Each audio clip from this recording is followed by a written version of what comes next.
You've heard me mention that the Pfaff Admire Air 5000 serger takes needles that are the same as your sewing machine. So when you do have to change them and you're looking for the next needle, they're right there where all your needles actually are. Do remember to stick with a size 70 as the smallest needle and the size 90 as your largest needle. But keep in mind, if you need a denim needle, you can put that on. If you need a microtex needle, a stretch needle, a ballpoint needle, no problem. You've got all those different kinds to select from. So we are switching over to a 3-thread overlock. And so I was going to do the removal of the left needle right now. So first off, I am leaving the presser foot down just for a little bit more room. I've reached for my screwdriver and that little needle insertion tool. So I'll be using this part here to catch the needle once I loosen it.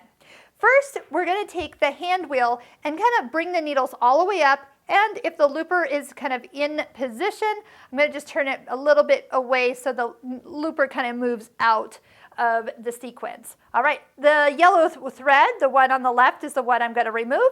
So I'm going to clip that and then just fully take the spool of thread off that you are no longer using. So if you are actually switching from a 4-thread to a 3-thread like I am now, remove this spool. And why? Because if you leave it up at the top and maybe the thread is dangling from the thread stand, it will go back in with its friends because it feels lonely and it becomes a mess. And I've seen it happen. So if you're not using it, remove your spools.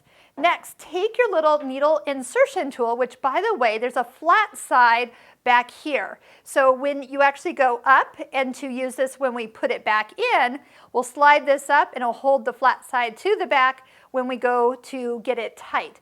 But for right now, I just need to have it around the needle.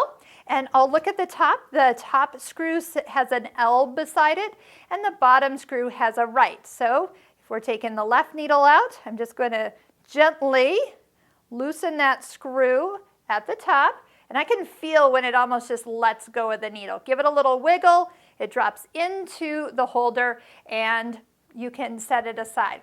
Now, before you do anything else, I would recommend that you tighten up this needle screw. These are actually quite short.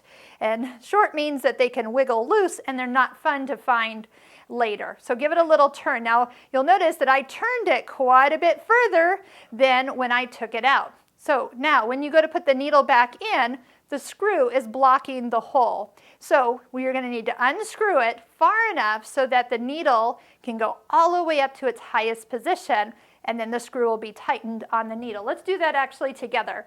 So flat side to the back. Now, as you place the flat side of the needle to the back, that means you also have to hold it right in front. So you can't just come in at it with it from this side. So I always put the point down first, and then I'm going to come up. It's right beside the other needle.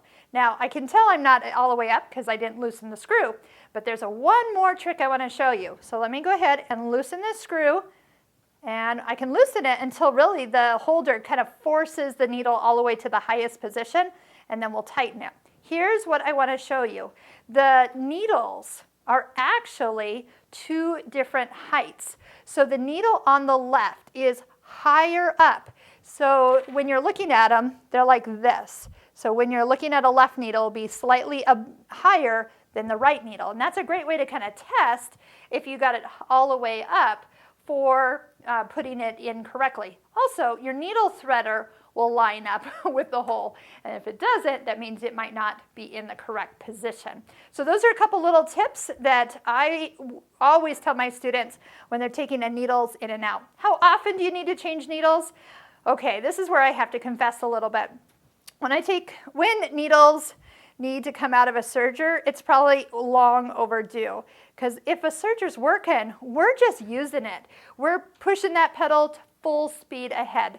But if you start to see any loops, some thread breaks, some little clicking or tapping, that's just the needle. So change them when you remember to, but you probably will use them longer than you should.